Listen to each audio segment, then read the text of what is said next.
ராம் ராம் ஜெய ஜெய சங்கர ஹர ஹர சங்கர ஸ்ரீ குருபியோ நம.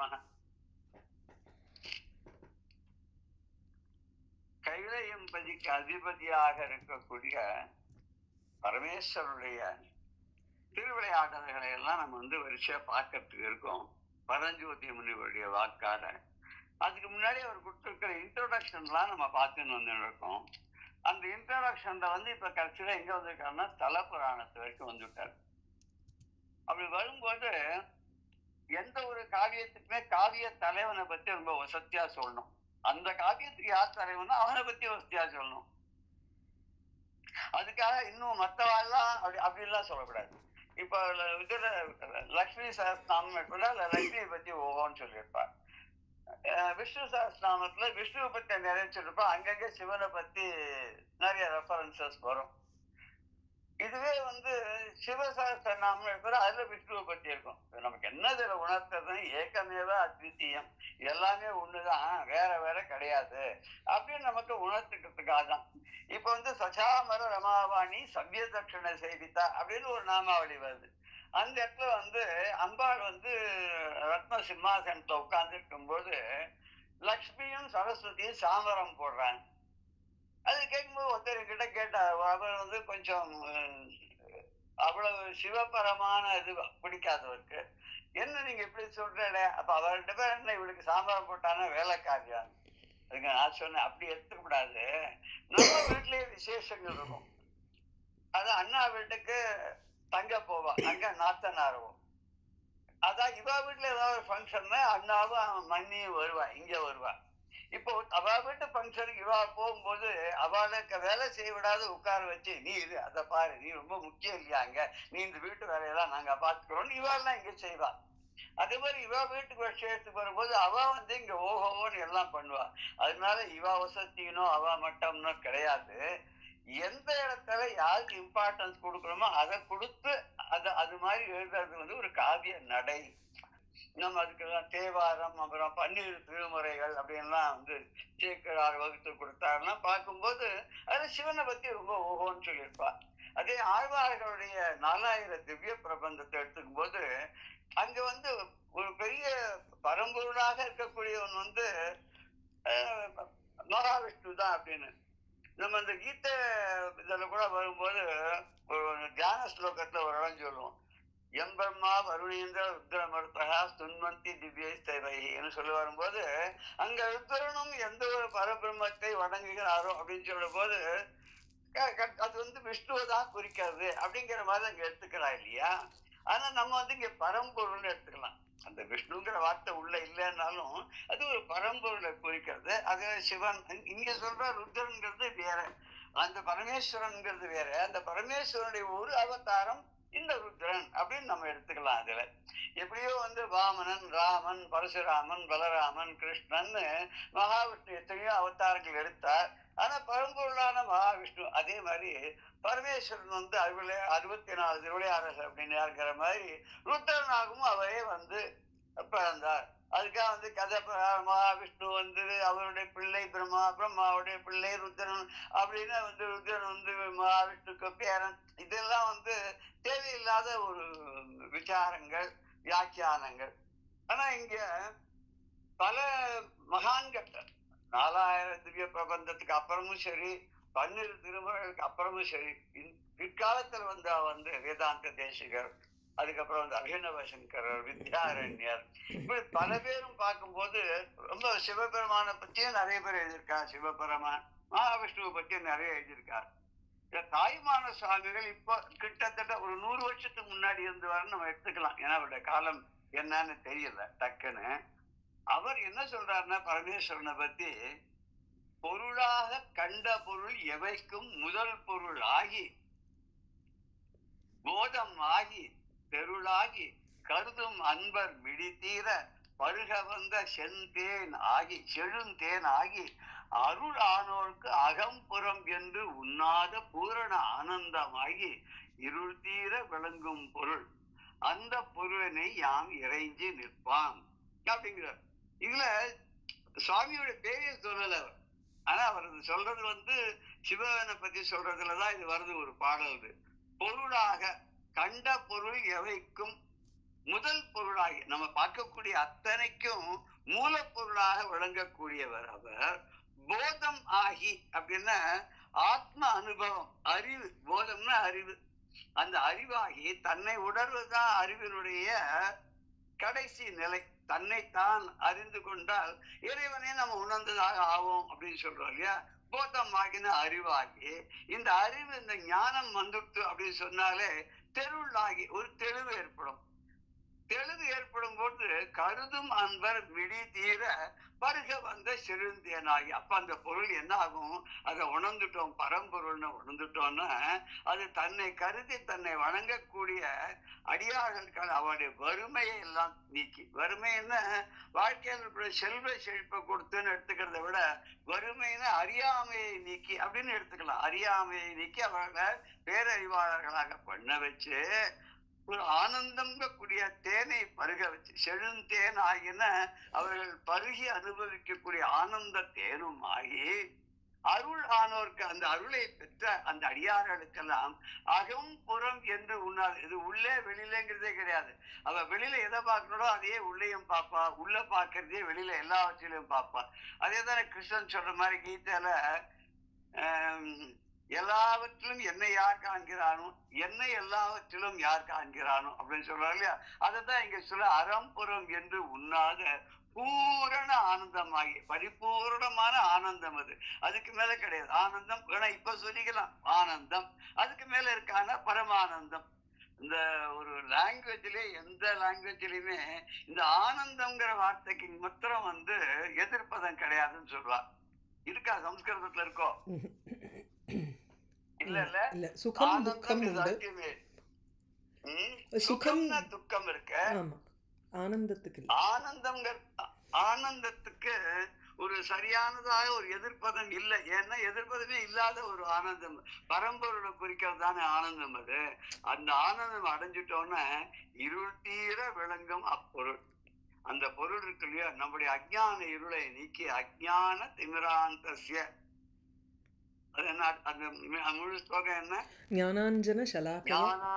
ஞானாஞ்சன ஷலாக்கயா. அஜ்ஞான திமிராந்தஸ்ய ஞான சக்ஷுர் உன்மீலிதம் ஏன தஸ்மை ஸ்ரீ குரவே நமஹ. ஆமா, அந்த அறிவு கண்ணை திறக்கக்கூடிய அந்த குருவுக்கு நமஸ்காரம் அப்படின்னு சொல்லும்போது அப்படிதான் இங்கேயும் சொல்றாரு. இருள் தீர விளங்கும் பொருள், அந்த பொருளினை யான் இறங்கி நிற்போம். பெரியவா எல்லாம் ஒரே மாதிரியா சொல்றா. அதுல எப்படி குருவை பத்தி சொல்ற மாதிரி இங்க ஆதி குருவான பரம்பொருளான தட்சிணாமூர்த்தியாக விளங்கக்கூடிய அந்த பரமேஸ்வரனை பத்தி சொல்லும்போது இந்த பாடல் அவ்வளவு ஒரு அழகான ஒரு இது. அவர் எப்படி இருக்காருன்னா அருமறியின் சிறப்பொருளா வேதத்துக்கெல்லாம் சிகரமாக விளங்குகிறார். எதை இப்ப நம்ம திருவிளையாடல் புராணத்திலேயும் அந்த பாடல் இதை பார்க்க போறோம். அதனாலதான் இதை நான் இங்க எடுத்தேன் ரெஃபரன்ஸ்க்காக. அருமறியின் சிறப்பொருளான அரிய திருமறைகள் 4 வேதங்கள், அதுக்கெல்லாம் சிகரமாக விளங்கக்கூடிய உபநிஷதங்களுடைய சாரமாகவும் விண்ணவர் மா முனிவர் சித்தர் ஆதி ஆனோர் தெரிவரிய பூரணமை. இதுல தேவர்கள், பெரிய முனிவர்கள், சித்த புருஷர்கள் இவாளுக்கெல்லாம் ஒரு தெளிவாக விளங்கக்கூடிய பரிபூரணமாக காரணம் கற்பனை கடந்த செல்வமாகி, இதுக்கு காரணமும் கிடையாது காரியமும் கிடையாது என்ற நிலையையும் கடந்த கற்பனை எல்லாம் இப்படிதான் இருக்கும் அப்படின்னு வரையறுத்து கூற முடியாத அளவுக்கு அந்த நம்முடைய கற்பனைக்கெல்லாம் தாண்டிய கடந்த செல்வமாகி அப்படின்னா ஒரு அரும்பொருளாகி கருதறிய மலரின் மனம். இது எப்படிப்பட்டன நினைச்சு பார்க்க முடியுமா? இப்படிதான் விளக்க முடியுமான? அது எந்த ஒரு புஷ்பத்தையும் சொல்லி இந்த மனம் போலன்னு சொல்ல முடியாதான். அவருடைய பாத கமலத்துடைய அந்த வாசனையானது அப்படி கருதறிய எண்ணி பார்த்து கம்பேர் பண்ண முடியாத அளவுக்கு ஒப்பாரும் நிக்காரும் இல்லாத அப்படின்னு சொல்ல. இவருக்கு ஒப்பாக சமமாகவும் யாரும் கிடையாது. நிக்கார் இவரை விட ஜாஸ்தியா இருக்கிற சமான அதிக வர்ஜித்தம் அப்படின்னு சொல்றோமோ அப்படி இவன் எப்படிலாம் இருப்பான்னா மறைஞ்சுதாயா இருப்பான். நீ தான் கஷ்டப்பட்டு புரிஞ்சுக்கணும். எப்படி இருப்பான்னா எள்ளில் எண்ணெயாய். அந்த எள்ளுக்குள்ள எண்ணெய் எப்படி இருக்கு தெரியாது நமக்கு. ஒரு ஊர்ல ஒரு பழக்கம் ஒண்ணு உண்டு. என்ன பண்ணுவாலாம், சாயங்காலம்னா பலகாரம் தான், இலை போட்டு சுட சுட தோசை வார்த்து கொண்டு வந்து போடுவாளாம். அது போடுறதுக்கு முன்னாடி என்ன பண்ணுவாளாம்னாக்கா, மிளகா பொடி ஒரு பக்கம் போட்டுட்டு ஒரு 2 ஸ்பூன் எள்ளு வச்சிருவாளாம். இது எதுக்குன்னா, ஒரு நாளைக்கு அந்த ஊருக்கு ஒரு விருந்தாளி வந்தார். அவரையும் உட்கார வச்சு என் வீட்டு எஜமானோட அந்த அம்மா சாப்பாடு போடுறா, எஜமானி அம்மா. அது என்ன பண்றா, தோசை வார்த்து ஆளுக்கு 2 தோசை வச்சுட்டு மிளகா பொடியும் வச்சிருக்கா, எள்ளு வச்சிருக்கா. இவர் கேட்டாராம், எதுக்கு எள்ளு வச்சிருக்க, மிளகா பொடிக்கு கலந்துக்கிறதுக்கு எண்ணெய் தானே வைப்பா, நல்லெண்ணெய். அவர் சொன்னாலாம், இல்ல எங்க வீட்டுக்காருக்கு ஒரு பழக்கம் உண்டு, நான் எள்ளை கொடுத்தா அவர் கசைக்கு புழிஞ்சு அதுல இருந்து எண்ணெய் எடுத்து ஃப்ரெஷ்ஷா போட்டுன்னு சாப்பிடுவாருன்னு. வந்தவர் அரண்டு போயிட்டாராம். அடாடா, இந்த எள்ளுக்குள்ள எண்ணெய் இருக்கு அப்படிங்கிறது இவருக்கு தெரியாது போல இருக்கு. அந்த எள்ளுக்குள்ள இருக்கக்கூடிய எண்ணெயை கசக்கி புழிஞ்சு எடுத்தன்னா இவர் எப்பேற்பட்ட ஒரு வஸ்தாதா இருப்பார் இல்லையா, ஒரு வலிமை பொருந்தியவரா இருப்பார்னு அவர் நடுநடுங்கி போயிட்டாராம். வந்தவர் ஒரு பயில்வானாம், இவரோட சண்டை போடணுன்றதுக்காக வந்திருக்காரு போல இருக்கு. இது அந்த அம்மா தெரிஞ்சுன்னு இப்படி ஒரு யுக்தி பண்ண உடனே அவர் சாப்பிட்டு கையால் விட்டு நான் வரேன், வந்த காரியம் முடிஞ்சு விட்டேன்னு கிளம்பி போயிட்டார் அப்படின்னு ஒரு கதை சொல்றார். அது மாதிரி எள்ளில் எண்ணெய், அந்த எள்ளுக்குள்ள மறைஞ்சிருக்கக்கூடிய எண்ணெய் மாதிரி உடல் உயிர் போல் கலந்து, இந்த உடலுக்குள்ள உயிர் இருக்கு, எங்க இருக்கு, உடல் முழுக்க கலந்திருக்கு அந்த உயிர். அந்த ஜீவாத்மான்னு சொன்னாலும் சரி, பரமாத்மான்னு சொன்னாலும் சரி, ரெண்டும் வேற வேறேன்னு சொன்னாலும் சரி, ரெண்டும் ஒண்ணுதான்னு சொன்னாலும் சரி, அது உடம்புல எல்லா பாகத்திலையும் அணு அணுவாக அணோர் அணியனா மகதோ மகியனான்னு சொல்ற மாதிரி அப்படி கலந்து உடலோட உயிர் கலந்து இருக்கு. இது எதுன்னா அகில் கட்டைக்குள்ள நெருப்பு இருக்குன்னு சொல்றோம். அந்த கட்டையை கடைஞ்சாக்க அதுல இருந்து நெருப்பு பொறி வரும். அந்த பொரிய அந்த தேங்காய் நார்ல பிடிச்சு ஏந்தி பத்த வச்சு யாகங்கள் ஹோமத்துக்கெல்லாம் அதை தான் யூஸ் பண்ணுவாங்க. இப்பதான் இந்த காலத்துல ஒரு நெருப்பு பெட்டி இருக்கு, கல்பூரம் இருக்கு, அதை போட்டு அதை இன்னைக்கும் நிறைய சில பெரியவாள்லாம் அதெல்லாம் ஒத்துக்கிறது இல்லை. ஒரு சண்டி ஹோமம் அந்த மாதிரி சுதர்சன ஹோமம்லாம் பண்ணும்போது அவ ஒத்துக்கிறது இல்லை. இது மாதிரி நானே பார்த்துருக்கேன். அந்த ஒரு கட்டையை வச்சு கீழே ஒரு கட்டை இருக்கும், மேல ஒரு கட்டை மத்து மாதிரி இருக்கும், அதை வச்சு அப்படி ஒரு கடையிறது, அந்த தயிர் கடையிற மாதிரி கடைஞ்சா நெருப்பு பொறி பறக்கும். அதுல அதை டக்குன்னு அந்த தேங்காய் நார்ல பிடிச்சு பத்த வச்சு அதை போட்டு தான் பண்ணுவா, பார்த்துக்கான. அப்படி என்னாலும் துரிய நடு ஊடு இருந்த பெரிய பொருள் இது. எல்லா நாளுக்கும் நிரந்தரமாக எல்லா நிலைகளையும் கடந்ததாக, இந்த வர்ணாசிரமங்களை எல்லாம் கடந்ததாக, 4 நிலைகளை எல்லாம் கடந்ததாக. 4 நிலைகள்னா நம்ம இப்படி கூட எடுத்துக்கலாம், ஜாகிரதை, சொப்பனம், சுஷுப்தி, அதுக்கப்புறம் துரியம். இதையும் கடந்த பொருளாக, இதுக்கெல்லாம் எட்டாத பொருளாக, இதையும் தாண்டிய பொருளாக இருக்கக்கூடியது. அதனை தொழுதல் செய்வோம் நரவர். அந்த பரம்பொருளை நாம தொழுவோம், வணங்குவோம் அப்படின்னா, அந்த பரம்பொருள் எப்படி இருக்கு அப்படின்னு கேட்டா அதுக்கு ஒரு க்ளூ கொடுக்கிறார் திருமூலர் என்ன சொல்றாருனாக்கா, ஓர் எழுத்தாலே உலகெங்கும் தானாகி, இது எங்கும் நிறைந்தது, எல்லா இடத்திலும் நீக்கமர நிறைந்திருக்கக்கூடிய அந்த பரம்பொருள் ஓ அப்படிங்கிற எழுத்தா இருக்கான். ஓன்னு அப்படி சுத்தி அப்படி வளைச்சி அப்படி எழுதும் போது எந்த லாங்குவேஜ்ல எழுதினாலுமே அது மொத்தத்தையும் தனக்குள்ள அடைக்கினதா இருக்கும். அந்த ஸ்பேஸ் முழுக்க வெளி முழுக்க தனக்குள்ள அடைக்கினதா இருக்கும். இது உலகமெங்கும் தானே நிறைந்து தன்னுள் உலகத்தை அடக்கி கொண்டதாக அந்த ஓ இருக்கு. இந்த ஓம்ங்கிற எழுத்து எப்படின்னு கேட்டாக்க, ஆ ஊ இம்னா ஓம்னா இல்லையா, 3 எழுத்து. இதை அப்படி பிரிச்சுக்கிறார். முதல் எழுத்தான ஓ அதை என்ன சொல்றாருனாக்க, இதுதான் உலகம் எல்லாம் தானாவே இருக்கு. அதுக்கப்புறம் அந்த ஓம் பிரிக்கும் போது ஆ பிளஸ் ஊ அப்படின்னு வருது இல்லையா, அப்ப ஆ ஊ அந்த இம்ம விட்டு விடலாம். ஆ ஊங்கிற எழுத மாத்திரம் எடுத்ததுனால அது 2 எழுத்து, அது சிவனையும் பார்வதியும் குறிக்கிறது அப்படின்னா. இது மேட்டர் அண்ட் எனர்ஜி அப்படின்னு சொல்லும் போது சிவனையும் சக்தியையும் குறிக்கிறது. சிவசக்தியாயுக்தோ எதிர்பவதி சக்தா பபவித்துன்னு சௌந்தர்ல சொன்ன மாதிரி சிவனும் சக்தியும் சேர்ந்திருந்தாதான் இயங்க முடியும். அவர் வியாக்கியானம் பண்ணும்போது சக்தியோடு இருந்தாதான் சிவம் இயங்கும்னு நம்ம இப்படி எடுத்து, சிவமும் சக்தியும் சேர்ந்து இருந்தாதான் இயக்கம் அப்படின்னு எடுத்துட்டாக்க, இங்க 2 எழுத்து ஆ உ, அப்புறம் இம்முன ஒரு எழுத்து வருது. அது என்னன்னா, அந்த இம் அப்படிங்கிறது உயிருக்கு உயிராக பரமாத்மாவாக இருக்கிறது. பரமாத்மாவும் சொல்லிக்கலாம், ஜீவாத்மாவும் சொல்லிக்கலாம். அப்படி உயிர் அணுவாக இருக்கக்கூடியது. அது இந்த ஓம்காரம் எல்லா இடத்துலயும் நிறைந்திருக்கு அப்படின்னு சொல்லுவார். நம்ம சாதாரண குழந்தைகளுக்கு கூட நம்ம என்ன பண்ணுவோம்னாக்கா இந்த பிளாஸ்க் இருக்கு அந்த மூடியை கட்டிட்டு அதை காதுகிட்ட வச்சு பார்ப்போம். சில நல்ல பிளாஸ்கான்னு பார்க்கறதுக்கு டெஸ்ட் பண்றது கூட கடையில போனேன் இப்படி பண்ணுவா. அது பார்த்தா ஓன்னு கேட்கும், சத்தம் கேட்கும். அதுல அந்த பிளாஸ்க்குள்ள புது பிளாஸ்க்கு நல்ல பிளாஸ்க்கு தரமானதா இருந்தா அந்த கிளாஸ்க்குள்ள காதுல வச்சுன்னு கேட்டோம், அந்த ஓம்காரம் கேட்கும். அப்படி ஓம்காரமான தாரக மந்திரமாக விளங்கக்கூடியது ஓம். அது தாரகம்னா இந்த சம்சார கடலை தாண்டுவதற்கு நமக்கு உதவி செய்யக்கூடிய கப்பலாக இருக்கக்கூடியது. அதனாலதான் அந்த தாரக மந்திரம் சொல்ற. ராமநாமத்தை கூட தாரக மந்திரம் சொல்றேன். ராமநாமமும் ஜென்ம ரட்சக மந்திரம். பஜிம்பவே மனசான்னு ஒரு கீர்த்தனை கூட இருக்கு இல்லையா? தெரியல இல்லையா? ஓ ராம நீ நாமம் எந்த ருச்சிரா ஏமி ருச்சிரா ராம, அப்படி ஒரு கீர்த்தனை கூட இருக்கு இல்லையா? ராமநாமம் வந்து தாரக மந்திரம். எத்தனையோ கோட்டி ராமநாம ஜபத்தை பண்ணிதானே தியாகராஜ சுவாமிகள் வந்து ராமனையே பார்த்தாருன்னு நம்ம பாக்குறோம் இல்லையா? அப்பேற்பட்ட அந்த பரம்பொருள், அந்த பரம்பொருளுடைய திருவிளையாடல்களை பத்தி சொல்றதுக்காக இந்த சூத முனிவர் வந்தார் அப்படின்னு நம்ம திருவிளையாடல் புராணத்துல போன செஷன்ல ஆரம்பிச்சோம்.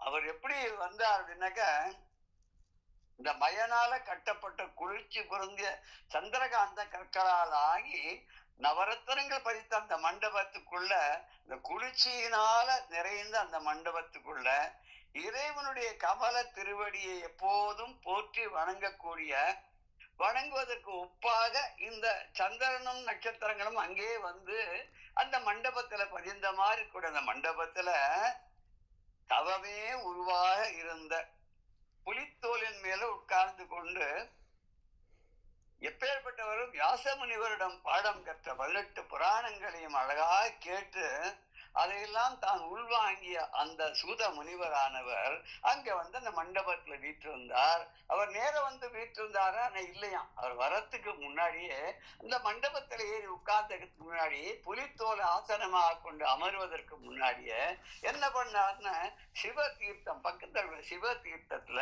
நீராடி, அதுக்கப்புறம் இந்த ஆயிரங்கால் மண்டபத்துல ஏறி முதல்ல சந்தியாவந்தனங்கள் எல்லாம் முடித்துக்கொண்டு, சடங்குகளை எல்லாம் முடித்துக்கொண்டு, இந்த அழிவில்லாத பரம்பொருளாக வழங்கக்கூடிய நம்ம சோமசுந்தர கடவுள் இருக்காரு, அவருடைய திருவடிகளை எல்லாம் மனதில நினைச்சு கொண்டு நிறைய பேருக்கு சொன்னார். சம்புதத்தன், சதானந்தர், உத்தமன், அப்புறம் வந்து மகோதரன், தேவர்களுக்கு கூட பயத்தை உண்டு பண்ணக்கூடிய உக்ரவீரியன், இப்படி ஒருத்தர் இத்தனை பேரும் உட்கார்ந்து இருக்கா. இத்தனை பேருக்கும் அவர் வந்து எல்லாத்தையும் சொல்றார் அப்படிங்கிறத நம்ம பார்த்தோம். 216 வரைக்கும் பார்த்துட்டோம். ஆமா, அதுல வந்து இவ என்ன கேக்குறான்னு, இவள அந்த தவம் உடைய அத்தனை பேரும் உமையொரு பாகனாக விளங்கக்கூடியவனும் பரம்பொருளாக இருக்கக்கூடியவனும் நித்திய நிரந்தரமாக இருப்பவனும் எல்லா இடத்திலும் நீக்கமர வியாபித்திருக்கக்கூடியவனான அந்த சிவபெருமான்களை அன்போடு பக்தி செய்த அந்த சூத முனிவரை பார்த்து கேட்கிறா. என்ன கேட்கிறா அப்படின்னா, இந்த வேதம், சிவ ஆகமம், புராணம், ஸ்மிருதி, இது மாதிரியான எல்லா நூல்களுக்குள்ளேயும் இருக்கக்கூடிய உண்மையான பொருள், உலகெல்லாம் தோற்றுவித்த, படைத்து காத்து அழிக்கின்ற அந்த பரமேஸ்வரன், உமையை தன்னுடைய ஒரு பாகமாக கொண்ட அந்த சிவபெருமான், அவன்தான் பரம்பொருள் அப்படிங்கிறத உணர்ந்த பெரிய ஞானியாக உடைய தவத்தில் சிறந்த சூத முனிவரே, உங்ககிட்ட நாங்க ஒரு விஞ்ஞாபனம் பண்ணிக்கிறோம். இந்த வைஷ்ணவ பரிபாஷையில பத்திரிகைலாம் எழுதும் போது தண்டன் சமர்ப்பித்து விஞ்ஞாபனம் அப்படின்னு எழுதுவார். தண்டன் சமர்ப்பித்தன நமஸ்காரம் பண்ணி உங்களை வணங்கி ஒரு விஞ்ஞாபனம், சிறு விஞ்ஞாபனம், ஒரு ரிக்வெஸ்ட் வைக்கிறோம். கல்யாண பத்திரிகை கூட அது இருக்கும்.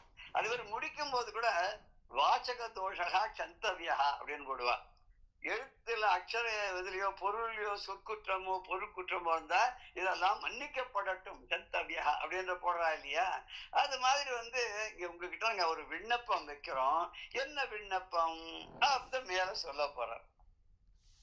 14 வரைக்கும் ஆயிடுத்து. 14க்கு அர்த்தம் சொல்லணுமா இல்லையா? இல்ல 16 6 வரைக்கும் ஆயிடுது. 16 போயிட்டா சரி. அப்ப இந்த 15ல இந்த மேருமலை, மந்திரமலை, கைலாயமலை, ஸ்ரீசைலம் மலை, இது எல்லா இடத்துலயும் வந்து தன்னுடைய ரிஷப வாகனத்தின் மேல ஏறிக்கொண்டு அங்கும் இங்கும் சஞ்சரிக்கின்ற தன்னுடைய அடியாளுக்கு அருள் செய்வதற்காகவே இங்கும் அங்கும் அவர் சென்று கொண்டிருப்பவராக இருக்கக்கூடிய அந்த சிவலோகநாதனான அந்த பரமேஸ்வரனுடைய தலங்கள் இந்த நாளும். ஆனா அழிவே இல்லாத முடிவில்லாத முக்தியை எல்லாரும் அடைவதற்கு இதெல்லாம் பொருத்தமா இருக்கும் அப்படின்னு நீங்க சொன்னீங்க. இதெல்லாம் அழிவில்லாதது, முடிவில்லாதது, எல்லாருக்கும் முக்தி அடைவதற்கு உரியது அப்படின்லாம் நீங்க வந்து தகுந்த காரணங்களோட 18 புராணங்கள்ல எங்களுக்கு எல்லாம் சொன்னீங்க. ஆனா இப்போ வந்து நீங்க என்ன பண்ணணும்னா, எங்களுக்கு கொஞ்சம் சில சந்தேகம், தவறான ஒரு அது புரிந்து கொள்ளுதல், தவறாக புரிந்து கொள்ளுதல், அப்புறம் அறியாமை, இதெல்லாம் எங்ககிட்ட 3 விதமான குற்றங்கள் இருக்கு. இந்த குற்றங்கள் எல்லாம் அகலுவதற்காக நீங்க வந்து 18 புராணத்தை அருள் பண்ணீங்கன்னா கூட எங்களுக்கு இன்னும் அந்த சிற்றறிவினால மயக்கம் போகல.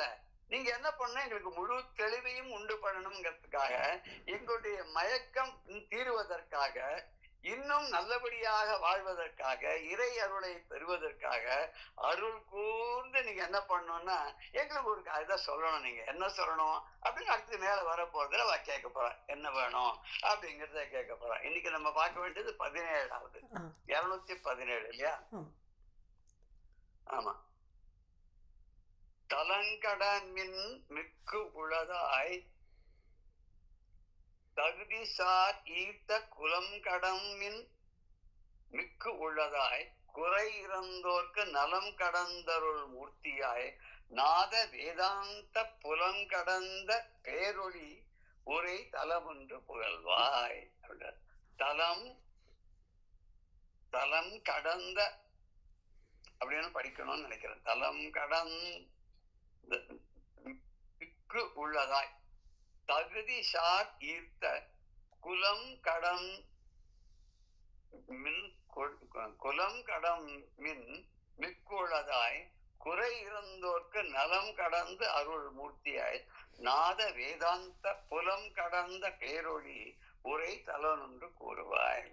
அந்த வேத முடிவாக விளங்கக்கூடிய கலை ஞானங்கள் எல்லாத்தையும் பேரறிவுன்னு சொல்லக்கூடியதெல்லாம் தாண்டி இருக்கக்கூடிய பேரறிவாளனாக இருக்கக்கூடியவன் அந்த சிவபெருமான் எழுந்தறிவிக்கக்கூடிய ஒரு உயர்ந்த தலம் ஒன்று சொல்லுங்க அப்படிங்கிற. அதான் 4 தலங்களை பத்தி நான் சொல்லியிருக்கேனே அப்படின்னு நீங்க கேட்பேன். ஆனா அதையும் விட மேலானதான ஒரு ஸ்தலம் இருக்கலாமா? இருந்ததுன்னு சொல்லாம நீங்க சொன்ன காலத்துல 18 புராணங்கள் பண்ண போது நீங்க இந்த 4 தலங்கள் வந்து உயர்ந்த தலங்களாக நீங்க சொல்லியிருப்பேன். மேருமலை, மந்திரமலை, கைலாயமலை, ஸ்ரீசைலமலைன்னு. அது எல்லாத்தையும் விட எல்லா தலங்களிலும் மேம்பட்ட தலமாகவும் எல்லா தீர்த்தங்களிலும் சிறந்த தீர்த்தமாகவும் தங்கள் குறைகளெல்லாம் கூறி அங்க வந்து வேண்டி அவரை பணிபவர்களுக்கெல்லாம் எல்லா வேண்டிய நலங்கள் எல்லாத்தையும் வேண்டியபடி அங்கு கொடுப்பார். அம்பாளை பத்தி சொல்லும் போது பலமபிச்ச வாஞ்சா சம்மதிக்கம் அப்படிங்கிற சௌந்தர்கள் இல்ல, அந்த கேட்கக்கூடிய பலனை கூட நம்ம எதிர்பார்த்ததுக்கு மேல கொடுத்துருவாங்க. சில பேர் என்ன பண்ணுவோம்னா பகவான்கிட்ட போய் வேண்டேன்னு எனக்கு இதை சின்னதா ஏதோ கொடுன்னு அவர் மனத்தில் நினைச்சு சிரிச்சுன்னு போவார்.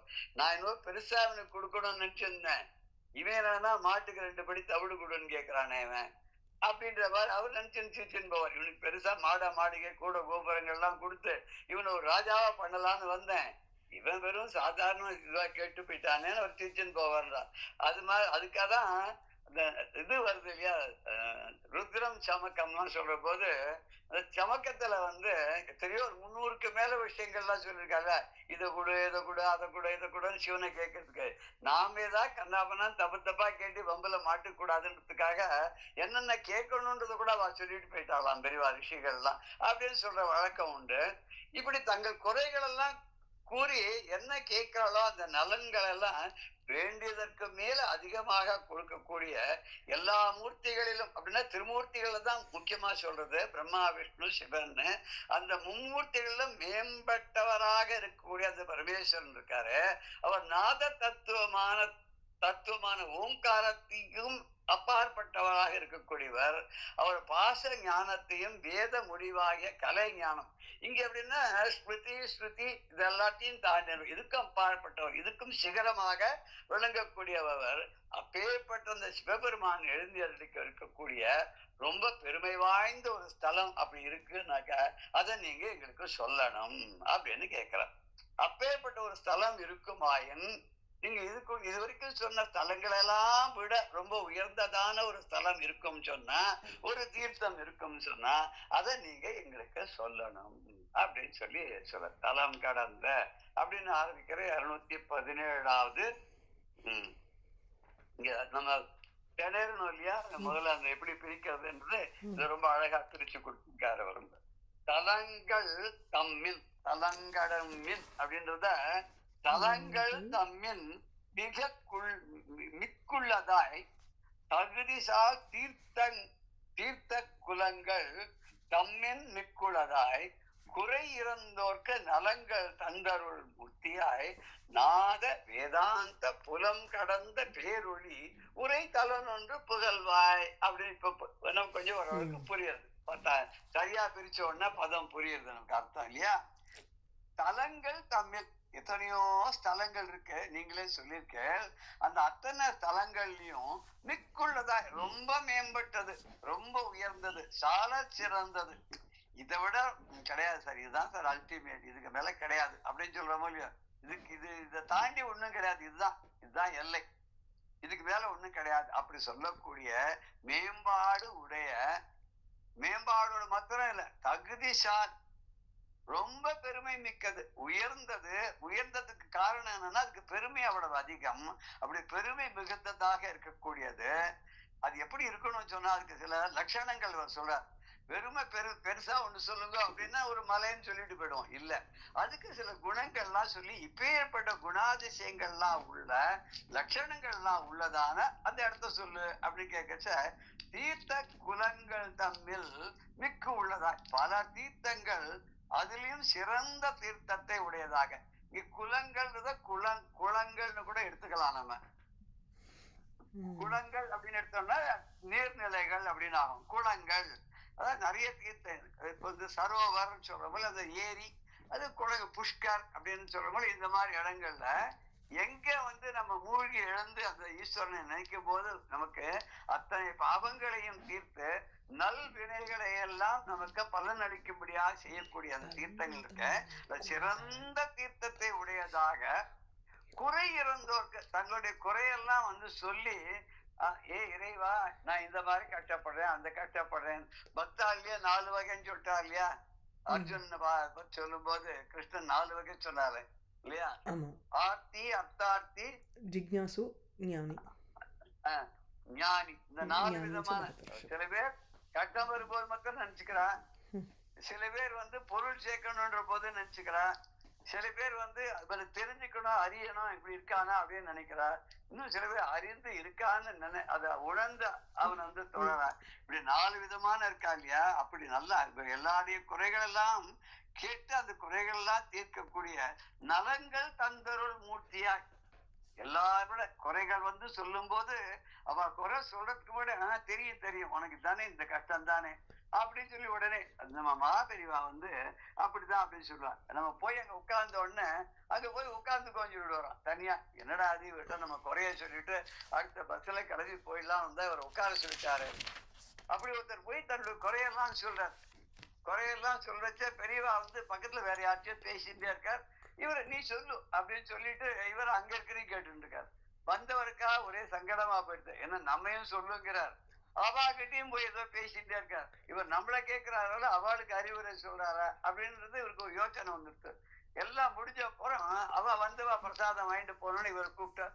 நீ இதுதானே உன்னோட குறையான்னு சொன்னேன், நான் கேட்கலன்னு நினைச்சியோ, நான் கேட்டுட்டேன். நான் வந்து பாய் அவள்கிட்ட பேசிட்டு இருந்தது, காது ரெண்டும் உன் பக்கத்துல இருந்தது, நீ சொல்றத நான் கேட்டுட்டு இருந்தேன். ஒரு காதால நீ சொல்றத கேட்டேன், இன்னொரு காதால அவ சொல்றத கேட்டேன். அவளுக்கும் அவசரம் உனக்கும் அவசரம், உனக்கு என்ன ஓடி போய் பஸ்ஸை பிடிக்கணும் அவ்வளவுதானே, இரு நீ கொஞ்ச நாள் இரு, பிரசாதம் எல்லாம் வாங்கிட்டு மடத்துல சாப்பிட்டுட்டு அப்புறம் போலாம், நீ போறச்ச உனக்கு பஸ் காத்துன்னு இருக்கும் கவலைப்படாது அப்படின்ட்டு. இவர் இருந்து பெரியவாட்ட எல்லாத்தையும் குறையெல்லாம் சொல்லிட்டு மடத்துல சாப்பிட்டு பிரசாதத்தை வாங்கிட்டு பஸ் ஸ்டாண்டுக்கு போனா அது கிளம்ப வேண்டிய பஸ் 1 மணி நேரம் லேட்டாகும். அதுல ஏதோ மெக்கானிக்கல் டிஃபெக்ட் வந்து அதை வந்து மெக்கானிக் வந்து ரிப்பேர் பண்ணிட்டு இருக்காங்க. ரிப்பேர் பண்ணி இவர் போய் ஏறி உட்கார்றதுக்கு சரியா இருந்தது. உடனே பஸ் கிளம்பிட்டு அப்படி ஒரு கதை சொல்லுவான்.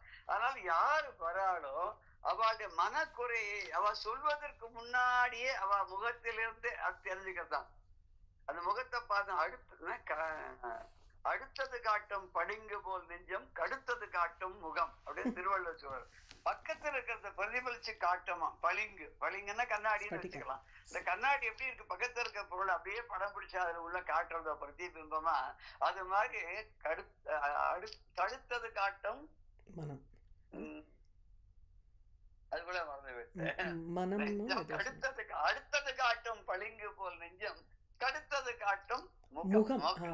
மனசுல ஏதோ ஒரு துக்கம் வந்திருக்குன்னா அந்த துக்கம் வந்து அந்த முகத்துல காட்டுமா.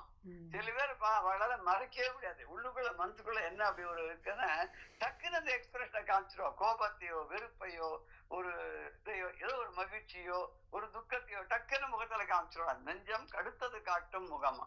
மனசுல என்ன துக்கம் இருந்தாலும் அந்த வந்து முகம் அப்படியே காமிச்சிருங்கிற.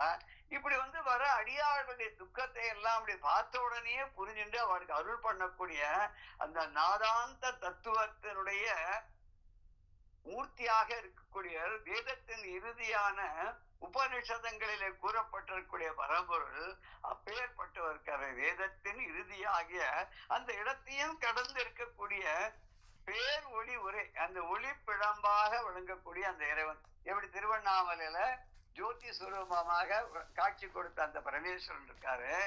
அவர் எழுந்தருளி இருக்கக்கூடிய ரொம்ப ரொம்ப அருமையான உயர்ந்த சிறந்த மிக்க பெருமையுடைய ஒரு தலத்தை பத்தி நீங்க சொல்லணும் அப்படின்னு கேட்கிறார்.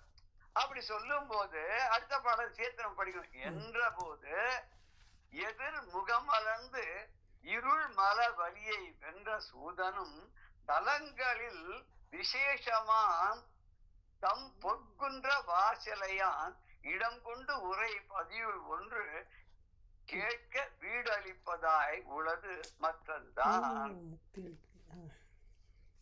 இதுவும் கடவுடா அப்படின்னு. இது என்ன எங்களுக்கு இப்பேற்பட்ட அந்த பெருமானுடைய ஒரு உயர்ந்த தலத்தை எங்களுக்கு சொல்லு அப்படின்னு சொல்ற போது என்ற போது எதிர் முகம் மலர்ந்து எதிர்க்க உட்கார்ந்து இருக்காரு முக மலர்ச்சியோட. இப்படின்னா வந்து நடாது காலங்காத்தால வந்து இப்படி கேள்வி கேட்டு தொந்தரவு பண்றாளே அப்படிங்கிறது இல்லாத அவளோட முகம் மலர்ந்து அகனமர்ந்து ஈதலின் நன்றே முகம் மலர்ந்து இன்சொல நாக பெரியன்வர் வள்ளுவர். அதான் மனசுல ஒரு சந்தோஷத்தோட தனக்கு ஒண்ணு கொடுக்கறத விட முகத்துல இனிமையோட முகத்தோட கூப்பிட்டு உபச்சரிக்கிறது அது இம்மீடியட்டா நல்ல எஃபெக்டா கொடுக்குமா. அது மாதிரி இவர் என்ன பண்றா சூத முனிவர் வாங்கோ உட்காருங்கோ அப்படின்னு சொல்லி அவளை வந்து ரொம்ப சந்தோஷத்தோட வரவேற்று இன்முகத்தோட வரவேற்று முக மலர்ச்சியோடு இருந்து கொண்டு இருள் மல வலியை வென்ற சூதன். அஞ்ஞானம் ஆணவம் அப்படிங்கக்கூடிய அந்த கல்மஷங்களை எல்லாம் வென்றவர் தன்னுடைய வலிமையினால தபோ வலிமையினால அவற்றை எல்லாம் வென்றவராக இருக்கக்கூடிய மும்மலங்களும் அகன்றவனாக இருக்கக்கூடிய அந்த சிவனுடைய பக்தனாகவும் விளங்கக்கூடிய அந்த சூத முனிவரானவர் என்ன பண்றாருன்னா தலங்களில் விசேடம் ஆய்ந்து எத்தனையோ தலங்கள் எதை சொல்லலாம்னு அதனுடைய விசேஷத்தெல்லாம் ஆராய்ந்து பாக்குறாரு. ஒண்ணுன்னா பாக்குறேன். இதை சொல்லலாமா அதை சொல்லலாமா ராமேஸ்வரத்தை சொல்லலாமா திருவண்ணாமலையை சொல்லலாமா வேற எந்த ஊரை சொல்லலாம் அப்படியே ஒண்ணுன்னா அப்படி நினைச்சிட்டு வர ஆராய்ஞ்சு மனசுக்குள்ள பார்த்து எல்லா பதிவுடைய பெருமையும் அவருக்கு தெரிஞ்சிருக்க. ஏன்னா எல்லா புராணங்களையும் ஏற்கனவே சொல்லியிருக்காருன்னு சொன்னோம் இல்லையா. அதனால அது ஒன்னொன்னையா மனசுல திருப்பி வந்து அசை போட்டு பார்க்கிறார். அப்போ பொன் குன்றம் இந்த அழகான பொன் மலையாகிய வார் சிலையான் அந்த மலையே ஒரு சிலையாகன்னா இங்க சிலைன்னா வில்லுன்னு அர்த்தம். நீண்ட வில்லை கையில வைத்துக் கொண்டிருக்கூடிய இறைவனம் தங்க சிலை கொண்டு தானவர் முப்புறம் சாய்த்து அப்படின்னு அபிராம் பட்டர் சொல்ல. பொன் மலை தங்க சிலைன்னா தங்கத்தினால ஆன மலையினால் செய்யப்பட்ட வில்லா பினாக்கபாணி. பினாக்கம்ல அவரோட வில்லு பேரு இல்லையா. ஆனா மேருமலையை வளைச்சு வில்லா அவர் திரிபுரம் அழிக்கிறதுக்கு மேருமலை தான் வில்லாச்சு. ஆமா, அந்த மேருமலை தங்கம் போல தங்கமலை இருக்கு போருக்கு. தங்கமலை அது தங்கச்சிலை கொண்டு தங்கச்சிலை கொண்டு தானவர் முப்புறம் சாய்த்து, இந்த முப்புறங்களையும் மாய்த்து முப்புறம் மாய்த்து வெண்கட்கரி பொறி போர்த்த செஞ்சேவகனம் செக்கச்சவேன்னு இருப்பார் அவர். அவர் வந்து தன்னை எதிர்த்து வந்த யானையை கொன்று அதனுடைய தோலை வந்து தன்னுடைய இடுப்புல கட்டின்னு இருக்கார் அப்படின்னு சொல்லிவிடுது. இன்னொரு இடத்துல வந்து வேற ஒரு பாடல்ல கூட அதே பொறுப்பு வில் வாங்கிய போதில் அயன் சிரம் ஒன்று செற்ற கையான் இடப்பாகம் திறந்தவளே அப்படின்னு சொல்லி பட்டர் சொல்வார்.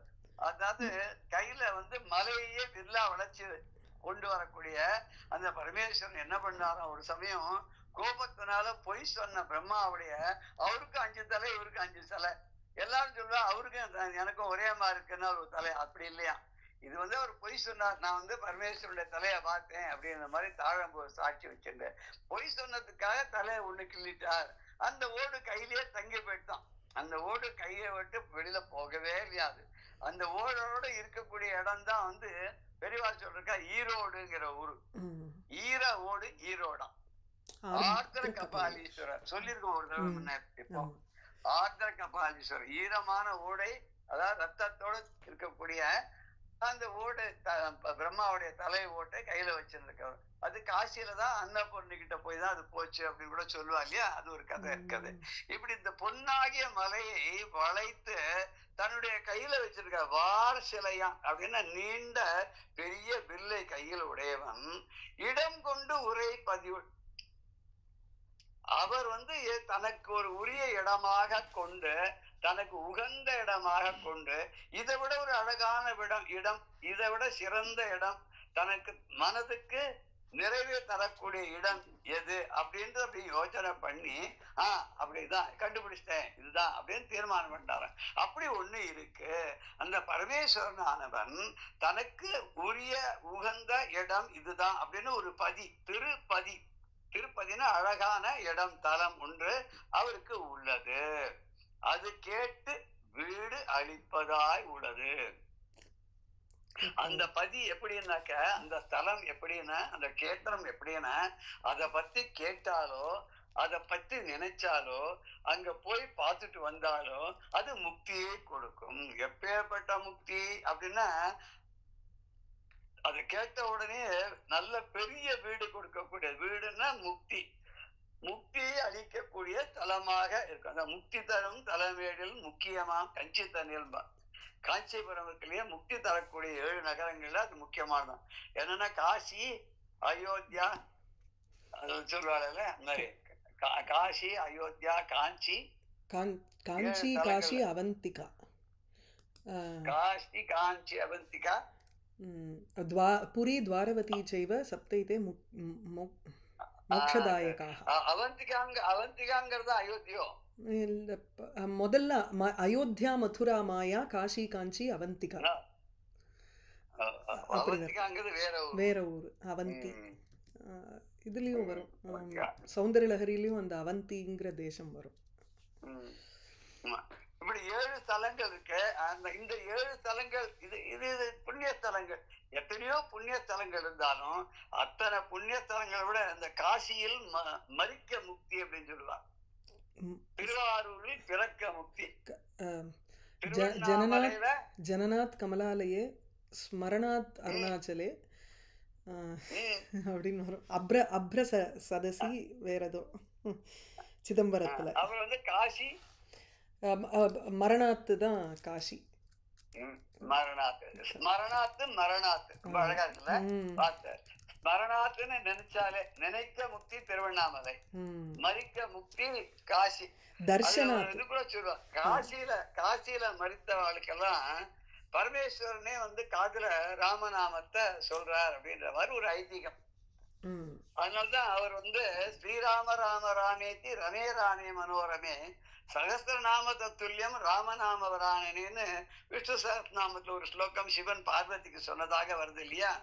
அதுல எனக்கு தெரிஞ்ச ஒருத்தர் வந்து ரொம்ப அழகான வியாக்கியானம் பண்ணார். அதுல ஸ்ரீ ராம ராம ராமேதி, ரா மா 2 5 2 5 2 5 கடமையாத்தி சங்கியால அப்படி வரும்போது 2 ஏ பின்னா ஏ இன்டு பின்னு அர்த்தம். இப்ப ராமன அப்ப என்ன ஆகுதுன்னா 2×5 10 இன்டூ 2×5 10 இன்டூ 2×5 10 10 10 100 100 × 10 1000 சகஸ்ரநாம தத்துல்யம். இந்த ராமநாம 3 தடவை சொன்னா சகஸ்ரநாமம் சொன்னதுக்கு சமமாயிடும் அப்படின்னு அவர் சொன்னதா சொல்லுவார். இன்னொன்னு முதல் பாதி கூட அர்த்தம் வேற மாதிரி சொல்லுவார். எப்படி சொல்லுவாருனாக்கா ரமே ராமே மனோரமே அப்படின்னு இருக்கு இல்லையா? ரமே மனதுக்கு இனியவளே, ராமே பிரியமானவளே, மனோரமே என் மனதுக்கு இனியவளேன்னு சொன்னா. அப்படிலாம் அவர் சொல்ல. எப்ப பார்த்தாலும் கோபிஷ்டன் அவர் கிட்ட போறதுக்கே அந்த அம்மா பயந்துன்னு தான் போவான். அதனாலதான் இவர்கிட்ட போய் இருக்கிறதுக்கு பதிலா எப்ப இருப்பாருன்னு தெரியாது, எப்ப சிரிப்பார் எப்ப கோச்சிப்பார் தெரியாதுன்னா உடம்புலயே பாதி உட்காந்துட்டான். ஏன்னா அங்க பக்கத்திலேயே இருந்துட்டு அவர் சிரிக்கிறதும் தெரியும், கோச்சிக்கிறதும் தெரியும். சிரிக்கிற வேலையில சம்பளத்தை கூட்டி கேட்டுக்கலான்னு ஒருத்தருக்கு அப்படிதான் அம்மா சொல்லி கொடுத்தாலாம். சம்பளம் ஊதிய உயர்வே தரலையாம். அம்மா சொன்னாலும் முதலாளி எப்ப சிரிக்கிறாரோ அப்ப அவர்கிட்ட போய் சம்பளத்தை கூட்டி கேளுன்னு. இவன் ஏதாவது ஒரு இதுல ஏதாவது தப்பு தப்பா ஏதாவது பண்ணிட்டு வருவானாம். அப்ப அவர் சிரிப்பாராம். சிரிக்கும் போதெல்லாம் இவங்க சம்பளம் கூட கூடலாம். அவர் ஒரு 5-5 ரூபா குறைச்சுட்டே வருவாராம். அது மாதிரி இங்க மனோரமே அப்படிலாம் இல்ல. இது என்ன அர்த்தமா அப்படின்னாக்க ரமே ராமே மனோரமே. மனோரமே மனதுக்கு இனித்தான ராமே ராமநாமத்திலே ரமே நான் ரமிக்கிறேன், நான் அதிலே ஈடுபட்டு இருக்கிறேன் அப்படின்றதாக அர்த்தம் அப்படின்னு சொல்றார். ரமே ராமே மனோரமே அப்படின்னா மனோரமே என் மனதுக்கு இனியதான ரம்யத்தை கொடுக்கக்கூடிய தேன் போல் சுவையை உடையதான ராமே அந்த ராம நாமத்துல ரமே நான் ரமிக்கிறேன், நான் அதில் மயங்குகிறேன், அதில் நான் லயித்து போகிறேன். ஏன்னா ஸ்ரீராம ராம ராமேதி, இந்த ராம ராம ராம அப்படின்னு 3 தடவை சொன்னா சகஸ்ரநாம தது துல்லியம். தது அது சகஸ்ரநாம துல்லியம் 1000 நாமங்களுக்கு சமமானது அப்படின்னு பார்வதிக்கு சொல்ற. ஏன்னா பார்வதி என்ன கேட்கிறா, எந்த ஒரு நாம சகஸ்ரநாமத்துல எந்த ஒரு நாமத்தை சொல்றதுனால 1000 நாமங்கள் சொன்னதுடைய பலன் கிடைக்கும் அப்படின்னு கேட்டதற்காக பரமேஸ்வரன் இது சொன்னதாக இந்த விஷ்ணு சகஸ்ரநாமத்துல இது வருது.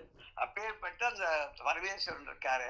அந்த பரமேஸ்வரன் அமர்ந்திருக்கக்கூடிய எத்தனையோ விதமான ஸ்தலங்கள்லாம் இருக்கு. 1-2 ஸ்தலங்கள் இல்ல.